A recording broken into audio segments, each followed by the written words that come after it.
Okay. దివంగత నేత మాగంటి గోపీనాథ్ గారితో మీ బాండింగ్ ఏ విధంగా ఉంది? చెప్తున్నా గదండీ! నేను చిన్న వయసులో వచ్చాను. Actually 24 years. I was just 24 when 2016లో వచ్చినప్పుడు గూడా ఎమ్మెల్యే గారు అంటే జస్ట్ ఎమ్మెల్యే గారికి ఏదో ఇలా ఈవెంట్స్‌లో పరిచయం నాకు. కాలనీకొచ్చారు. మా కాలనీకొచ్చి వెళ్తూ ఉండేవాళ్ళు. ఇలా వెళ్తూ ఉండేటప్పుడు మా కాలనీ ప్రెసిడెంట్ గారు పరిచయం చేశారు. ఇలా ఈ అమ్మాయి చాలా యాక్టివ్ అన్నట్టు పరిచయం చేశారు. అంటే అవునా! మరి పార్టీలో రావడం ఇష్టమైతే రా అని చెప్పి ఆయన పిలవడం జరిగింది. అలానే ఇలా ఏదో సరదాగా వెళ్ళా బేసికల్లీ. నేను నిజంగా ఇట్లాంటి అవకాశం వస్తది అని దాంతో నేను సరదాగా వెళ్ళాను. వెళ్ళి మళ్ళీ రిటర్న్ యాక్చువల్లీ యూఎస్ వెళ్ళిపోదాం అనుకున్నాము.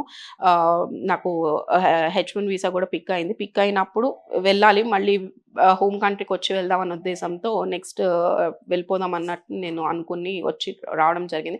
ఆ కొంత స్పాన్‌లోనే ఎమ్మెల్యే గారు పరిచయం అయ్యి ఓకే. నాలోని ప్యాషన్ అప్పుడు ఓకే. నాకు ఇది అనుకున్నా కదా! ఎప్పటినుంచో అనుకున్నా కదా! లెట్ అస్ ట్రై చేద్దాం అన్న ఉద్దేశంతో ట్రై చేశాను. బట్ నేను చెప్తున్నా కదా! ఎమ్మెల్యే గారు ఫస్ట్ నుంచి గూడా చిన్న పిల్లవి, లేకపోతే నీకేం తెలీదు, నీకేం పొలిటికల్ బ్యాక్‌గ్రౌండ్ లేదు, అట్లాంటివన్నీ ఏమి ఆలోచించకుండా నాలోని ప్యాషన్‌ని ఎంకరేజ్ చేశారు. ఎంకరేజ్ చేసి పిలవడం జరిగింది. తర్వాత మహిళా ప్రెసిడెంట్‌గా ఫస్ట్ అవకాశం ఇచ్చారు 2017 టీఆర్ఎస్‌లోకి రాగానే. తర్వాత 18లో డివిజన్ ప్రెసిడెంట్ చేశారు. 2020 కార్పొరేటర్ టికెట్ ఇచ్చారు. కాబట్టి ప్రతి విషయంలో అంటే ఫస్ట్ నుంచి ఇప్పుడు వరకు గూడా, లాస్ట్ వరకు గూడా ఆయన ప్రతి స్టెప్‌లో ఆయన ఇలా చెయ్యి, అలా చెయ్యి అంటే ఏది తప్పు, ఏది ఒప్పు, ఏది కరెక్ట్ అంటే మాకు తెలీదు basically. Because non political background plus politics అంటే ఏంటో ఫస్ట్ ఆఫ్ ఆల్ తెలీదు. తెలియని వయసులోనే వచ్చి ఆయన నేర్పించడం జరిగింది. ప్రజలు అంటే పొలిటికల్‌గా పక్కనోళ్ళు ఇలా అనుకుంటారు, అలా ఇలా చేస్తారు, అవన్నీ పట్టించుకోకుండా ముందుకెళ్తూ వెళ్ళాలి అన్నట్టు ప్రతి విషయంలో యాస్ అ ఫాదర్ నాకు నిజంగా చెప్పాలంటే నా గాడ్ ఫాదర్ ఆయన. అంత ఒక ఫాదర్ స్థానంలో ఒక ఫాదర్ వాళ్ళ పిల్లలకి ఎలా చెప్తారో అలా చెప్పుకుంటూ తీసుకొచ్చారు. అలా ఎక్స్‌ప్లెయిన్ చేసుకుంటూ ఇలా క్యాడర్‌ని ఇలా మెయింటైన్ చేయాలి. బూత్ కమిటీలు ఇలా వేయాలి. డివిజన్ కమిటీలు ఇలా వేయాలి అని చెప్పి ప్రతి ఒక్క దాంట్లో కూడాను ఆయన పక్కనే ఉండి నడిపించిన వ్యక్తి ఆయన. ఈరోజు ఆయన లేకపోవడం చాలా బాధాకరం. యాక్చువల్లీ ఆయన తీరని లోటు మాకు పర్టిక్యులర్‌గా మాకసలు తీరని లోటు. ఎందుకంటే కాన్స్టిట్యుయెన్సీ అన్నాక మనం నెక్స్ట్ ఇంకో క్యాండిడేట్ వస్తారు, గెలిపిస్తారు. బట్ నేనేమంటున్నానంటే గతంలో పీజేఆర్ గారు ఎట్లా అయితే ప్రజల్లో ఉండిపోయారో అట్లాంటి నేత ఆయన. ప్రజల్లోనే 24 గంటలు 24/7 ప్రజల మధ్యలో ఉండి ప్రజల ఏం కావాలి అంటే నేను చెప్తున్నా 24/7 మీన్స్ 24/7 నిజంగా అర్ధరాత్రి 2 3 ఫోన్ చేస్తే డైరెక్ట్‌గా ఆన్సర్ చేసే వ్యక్తి ఆయన. ఎవరు పీఎల్‌కో, వాళ్ళకో, వీళ్ళకో ఫోన్ చేసేవాళ్ళు గూడా కాదు. డైరెక్ట్ పబ్లిక్ ఆయనకి ఫోన్ చేసేవారు. ఏ సమస్య అయినా గూడా ఆయన రెస్పాండ్ అయ్యేవారు. ముఖ్యంగా కోవిడ్ టైం, కరోనా టైంలో అయితే మా అందరితో శానిటేషన్ వెహికల్స్ పెట్టించి ఈ గ్రాసరీస్ డిస్ట్రిబ్యూషన్స్ కానీ ప్రతి విషయం మేమైతే 2 ఇయర్స్ కరోనా ఫస్ట్ ఫేజ్‌కి, సెకండ్ ఫేజ్ పబ్లిక్‌లోనే ఉన్నాం.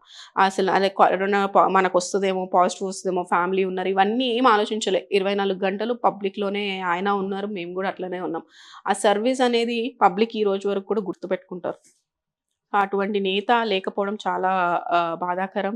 ముఖ్యంగా జూబ్లీహిల్స్ నియోజకవర్గానికి తీరని లోటు. మాకు పర్టిక్యులర్‌గా నాకు, మా ఫ్యామిలీకి అంటే నాకు, మా హస్బెండ్‌కి అయితే అస్సల ఆయన లేని లోటు మాకు రోజు కనిపిస్తుంది. ఎందుకంటే ముందుండి నడిపించే నాయకుడు లేనప్పుడు కొంచెం ఆ బాట ఎట్లా ఎళ్ళాలి అనేది ఏదో అడవిలో మధ్యలో వదిలేసినట్టు అనిపిస్తుంది.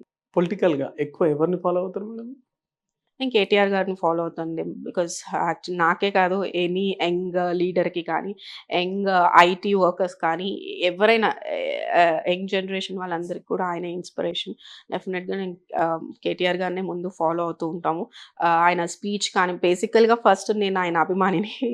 మా మా ఐ మున్సిపల్ శాఖ మంత్రిగా ఎక్స్ మినిస్టర్ కాకుండా అవన్నీ కూడా పక్కన పెడితే బీఆర్ఎస్ పార్టీ వర్కింగ్ ప్రెసిడెంట్ ఇవన్నీ కూడా యాజ్ ఎ లీడర్ పక్కన పెడితే ఫస్ట్ ఆఫ్ ఆల్ మేము ఆయనకు పెద్ద అభిమానిని. కాబట్టి రోజు రెగ్యులర్‌గా ఆయన ఇంటర్వ్యూస్ కానీ, ఆయన మాట్లాడే విధానం గానీ, రోజు నేర్చుకోవడానికి ట్రై చేస్తూ ఉంటాము. ఎందుకంటే స్పీచ్ ఇవ్వడం అనేది it's not easy thing for everyone. Not every leader can do that. అంటే పర్టికులర్లీ అట్రాక్టివ్ స్పీచ్. అంటే ప్రతి ఒక్క ఈ మాస్ నుంచి తీసుకుంటే క్లాస్ వరకు, చిన్న పిల్లల దగ్గర నుంచి తీసుకుంటే పెద్దవాళ్ళ వరకు ఎలా, ఏ విధంగా, ఏ ఏ మీటింగ్‌లో, ఏ సభలో ఎలా మాట్లాడాలి, ఎలా మాట్లాడితే మనం ప్రజలకి నచ్చుతామనే ఉద్దేశంతో నేను అవన్నీ నేర్చుకుంటూ ఉంటా. యాక్చువల్లీ చిన్న చిన్న కీ పాయింట్స్ అనేవన్నీ చూస్తూ ఉంటాను. కాబట్టి I like this a very big inspiration to me.